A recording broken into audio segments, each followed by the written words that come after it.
విజయ shopping mall ఆషాఢం kilo sale ఆరంభం. గంజాయిని సాధారణ రూపంలో తరలిస్తే పట్టుబడుతూ ఉండటంతో స్మగ్లర్లు కొత్త రూట్ను వెతుక్కుంటున్నారు. పుష్ప సినిమా సీన్స్ తలతన్నే రీతిలో ముందుకు సాగుతున్నారు. టెంపుల్ సిటీలో గంజాయిని లిక్విడ్ రూపంలో తరలిస్తూ తొలిసారిగా పోలీసులకు దొరకడం హాట్ టాపిక్ గా మారింది. చిత్తూరు జిల్లాలో గంజాయి గుప్పుమంటోంది.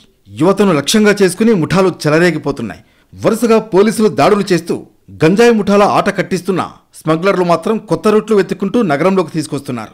కాలేజీలు, హాస్టళ్లు, శివారు ప్రాంతాలను లక్ష్యంగా చేసుకుని దందా కొనసాగిస్తున్నారు. గడిచిన 2-3 ఏళ్లుగా జిల్లాలో ముఖ్యంగా తిరుపతిలో గంజాయి ముఠాల ఆగడాలు మితిమీరాయి.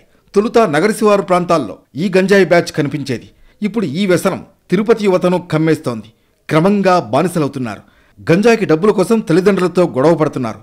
చివరకు దొంగతనాలు, దోపిడీలకు పాల్పడుతున్నారు. కొద్ది రోజుల క్రితం గంజాయిని విక్రయించడమే కాకుండా మహిళలకు అలవాటు చేసి వారిని అత్యాచారం చేసి బ్లాక్మెయిలింగ్ చేస్తున్న భార్యాభర్తల్ని అరెస్టు చేశారు పోలీసులు. అయితే గంజాయి నియంత్రణ చర్యల్లో భాగంగా పూతలపట్టు, నాయుడుపేట జాతీయ రహదారిలో వాహనాల తనిఖీలు చేపట్టారు పోలీసులు.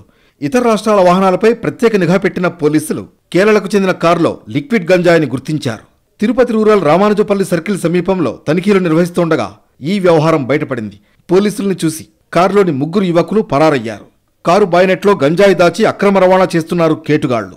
6.5 కిలోల లిక్విడ్ గంజాయిని గుర్తించిన పోలీసులు వాటిని సీజ్ చేశారు.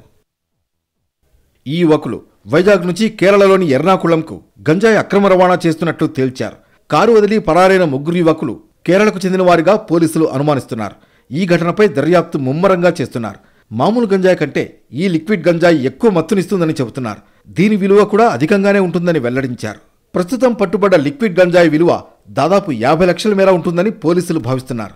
ఇలా తొలిసారి టెంపుల్ సిటీలో లిక్విడ్ రూపంలో గంజాయి తరలిస్తూ పోలీసులకు దొరకడం జిల్లాలో కలకలం రేపింది.